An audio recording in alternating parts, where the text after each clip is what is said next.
নবী করিম সাল্লাল্লাহু আলাইহি ওয়াসাল্লাম বলেন, কাবাকে সামনে রাইখা কেউ যদি নামাজ আদায় করে রে, তো আল্লাহ তাআলা তার আমলনামায় এক ওয়াক্ত নামাজে, এক রাকাত নামাজে লক্ষ রাকাত নামাজের সওয়াব দেয়া দেয়। বলেন সুবহানাল্লাহ। আল্লাহ নবী সাল্লাল্লাহু আলাইহি ওয়াসাল্লাম বলেন, আমার ঘর কেউ যদি মসজিদে নববীর মধ্যে এক রাকাত নামাজ আদায় করে, তো আল্লাহ তাআলা তার আমলনামায় 50,000 রাকাত নামাজের সওয়াব দেয়া দেয়। বলেন সুবহানাল্লাহ।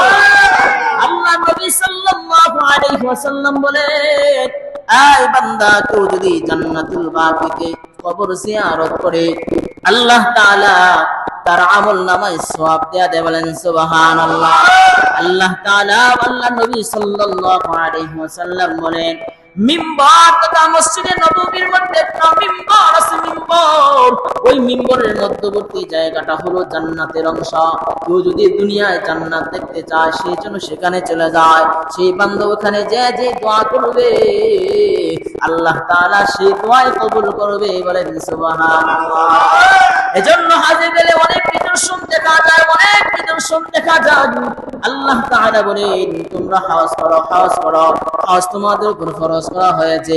কিন্তু আমরা এত কপাল পোড়া হতভাগা মুসলমান, হজ করার সামর্থ্য থাকা সত্ত্বেও আমরা হজে যাই না। কথা বলেন ঠিক কিনা?